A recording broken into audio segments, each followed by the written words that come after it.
저희는 Everyone's Police for Citizen이라고 시민을 위한 만인의 경찰이라는 뜻입니다. 그래서 줄여서 EPFC라고 팀명을 정했고요. 저희는 지역 문제 중에서 어린이 보호구역을 중심으로 저희는 주제를 정했습니다. 우선 먼저 어린이 보호구역에 대해서 설명을 드리겠습니다. 어린이 보호구역이라는 것은 유치원이나 초등학교 등 주변 도로에 어린이를 보호하기 위해서 혹은 어린이 교통사고가 일어날 확률이 높다라는 곳을 지정해서 보호구역으로 정한다고 합니다. 그리고 이 보호구역에서는 자동차의 통행을 금지하거나 제한을 하기도 하고요. 또 자동차의 정차나 주차를 금지하기도 합니다. 또 여러분들이 다 아시고 있을 만한 것 같긴 한데 어린이 보호구역에서 30km 이내로 속도를 규정하는 것도 하나의 보호구역으로 지정된다고 합니다.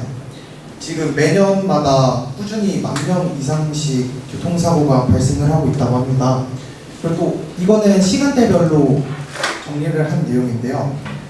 보통 보시면 2시에서 4시 혹은 4시에서 6시 사이에 사고가 가장 많이 발생한다고 해요. 그래서 저희가 최근에도 2023년에 안타까운 사건이 2가지가 있었죠. 부산에서. 이 사건을 계기로 저희가 사고 요인을 한번 분석을 해봤는데요. 우선 사람에 대한 원인으로는 안전운전 불이행이라고 합니다. 이게 가장 많은 경우고, 그리고 환경 원인도 있는데 부산은 내리막 경사가 좀 많아가지고 차량 운행 속도에 대한 제어 장치가 좀 문제가 있어서 사고가 많이 발생한다고 합니다. 그래서 저희가 금생초를 선정한 이유는 여러 학교를 많이 돌아봤지만 금정구 소재 초등학교에 대한 현장 점검을 한 결과로 금생초등학교 주변 환경이 굉장히 취약하더라고요. 또 금생초등학교를 위한 특화된 또 다른 교통사고 예방 대책이 필요하다고 생각해서 금생초를 정하게 되었습니다. 저희가 금생초등학교에 대한 교통사고를 예방할 수 있는 방법으로는요, 우선 첫 번째로 진입로의 급경사가 좀 심하더라고요. 어린이들이 다니기에는. 그래서 또 만약에 비가 오거나 눈이 오면 도로가 미끄러워서 그 브레이크 같은 제어 장치가 고장이 나는 경우가 많다고 생각합니다. 그래서 여기 보시면 중간 부분에다가 교통 방지턱을 이렇게 설치하거나 아니면 위쪽에 물바지를 설치해서 빗물이나 눈이 녹았을 경우에 대체할 수 있도록 하는 것도 또 하나의 방법이라고 생각합니다. 그리고 또 이것은 그 학교 내리막길에 그 커브가 너무 심해가지고 자동차들이 제어를 잘 못하는 경우를 저희가 굉장히 많이 봤어요. 그래서 여기 옆에 있는 보도블럭을 1.5m 정도를 높임으로써 차량이 쉽게 넘어가지 못하도록 만드는 것도 방법이고요. 또 여기 보시면 이런 미끄럼 방지 다들 많이 보셨죠? 이런 거를 추가로 설치하는 것도 차량에 대한 사고를 줄일 수 있는 가장 큰 방법이라고 생각합니다. 그리고 또 주변에 등하교시 교통이 굉장히 혼잡하더라고요. 그래서 차량도 많이 다니고 지켜본 결과 시속 30km도 제대로 지키지 않는 경우가 굉장히 많았어요. 그래서 여기에도 또한 과속방지턱을 좀 많이 설치하면 좋을 것 같더라고요. 그리고 여기에 보시면 횡단보도와 정지선 사이의 거리가 굉장히 짧아요. 그래서 이거를 2m에서 3m 정도 뒤로 미루어줄 수 있도록 한번 저희가 다른 시청이나 그런 데다 건의를 해보려고 합니다. 그리고 또 그 다른 지역에서는 이런 저런 야광으로 된 표지판들이 많은데 저희 근처 학교에는 저런 게 별로 없더라고요. 그래서 이런 거를 조금 더 많이 설치를 해서 어린이 보호구역에 대한 표시를 더 명확하게 했으면 좋겠습니다. 또 이거는 지금 시행되고 있는 거긴 한데 그 적색 자녀 시간 미표시로 인해서 어린이들이 좀 무단횡단을 많이 하는 경우가 있습니다. 그래서 또 지금 경찰서에서 시행하고 있다고는 하는데 빨간 신호에도 밑에다가 신호를 조금 더 설치를 해서 아이들이 보기 편하고 또 무단횡단을 방지할 수 있도록 그렇게 하려고 합니다. 금정구 초등학교에 교통 기동대나 아니면 순찰대원들을 조금 더 파견을 해서 안전하게 등하교할 수 있도록 배치를 하도록 하고 있습니다. 그리고 또 공사 현장들이나 그런 곳에도 관리를 엄격하게 해달라고 부탁을 드렸고요. 마지막으로 PSC 수행 후기인데요. 이거는 저희가 아까 영상에도 나왔다시피 저희가 활동하는 내용입니다. 또 이거는 지도 교수님과의 여러 번 차례를 거쳐서 피드백도 많이 받고 어떻게 하면 좋을지에 대해서 자문도 구하는 내용입니다. 이거는 영상을 넣고 싶었는데 경찰서 내라서 녹음이 좀 어려운 부분이 있더라고요. 그래서 아쉽게 영상은 못 넣었지만 이렇게 사진으로 대체하였습니다. 그리고 아까 영상에도 또 나왔다시피 교통안전교육을 초등학교에 실시를 했고요. 다음에도 기회가 있으면 한 번 더 갈 예정입니다. 들어주셔서 감사합니다.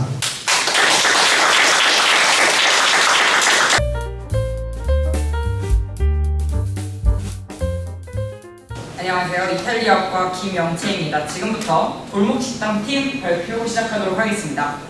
저희 골목식당팀은 유학생들이 학생식당의 메뉴를 섭취하기에 있어서 맛이나 향이 강해서 어려움을 겪고 있진 않을까?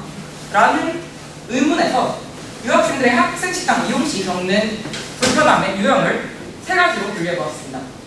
첫 번째, 한식 위주의 식단으로 매운 음식이 어려운 학생. 두 번째, 종교적인 이유로 돼지고기 섭취가 불가한 학생. 세 번째, 채식주의자인 학생으로 학생식당 이용이 어려운 학생입니다. 이 세 유형의 학생들은 공통적으로 학생식당에서 제대로 된 식사를 할 수가 없었는데요. 다음 자료를 보시면 이 자료는 부산대 국제교육처 외국인 유학생 현황 자료입니다. 일단 2020년도에 861명이던 유학생 수는 지속적으로 증가해서 현재 1266명인데요. 그 국적 또한 44개국에서 56개국으로 유학생들의 수와 그 국적이 다양화되고 있음을 확인할 수가 있습니다. 그리고 여기서 주목해야 할 점은 우즈베키스탄 유학생 수가 급격하게 작년에 비해 올해 급격히 증가했다는 점인데요. 이 수치는 중국인 유학생 다음으로 유학생 중 가장 높은 비율을 차지하고 있습니다. 또한 우즈베키스탄은 인구의 95%가 무슬림으로 돼지고기를 종교적 이유로 섭취하지 않습니다. 이런 점에서 유학생들을 위한 학생식당 개선이 필요함을 이 자료를 통해 확인할 수가 있습니다.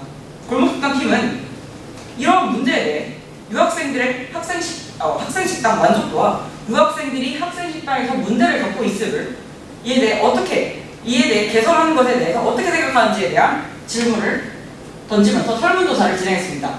그 결과 97%, 대학생의 97%가 이에 대해 동의한다고 밝혔고, 더불어서 주관식 문항에서는 할랄식을 포함한 학생식당 메뉴 다양화, 그리고 식단 다국어 표기, 조리시설 설치 등의 다채로운 아이디어를 학생들이 적어주었습니다. 그렇다면 우리 대학에서 왜 할랄식을 메뉴 다양화를 시행하고 있지 않을까요? 직접 가서 명 선생님께 질문해보았습니다. 할랄 인증 조리사가 직접 필요하다. 그렇기 때문에 현실적으로 어렵다. 돈이 너무 비싸다. 식재료가 기존의 식재료에 비해서 2배 정도 비싸다. 라는 등의 답변을 받았는데요. 할랄 인증 조리사가 필요하다. 라는 답변을 이게 사실인지 확인하기 위해 이슬람 사원에 직접 문의해보았습니다. 그 결과 할랄 인증 조리사 자격증은 이 존재하는 것은 사실이나 일반 조리사가 할랄 음식을 조리해도 문제가 없는 것으로 확인이 됐고요. 그리고 실제로 카이스트에서는 할랄 푸드코트를 일반 조리사가 운영하는 그런 사례도 존재하는 것을 저희가 적절하게 확인했습니다. 그리고 두 번째로 학생들의 실제로 학생들이 설문조사 인터뷰를 통해 메뉴와 식재료를 확인할 수 있게 해주세요 라는 아이디어를 받았는데 이에 대해서 개선할 의향이 있느냐 라는 질문을 던졌을 때 영양사 선생님께서 현재 지금도 국문으로 메뉴와 식재료를 표기하고 있다. 하나 홍보가 되지 않아서 학생들이 잘 모르는 것 같다 라고 답변해 주었습니다.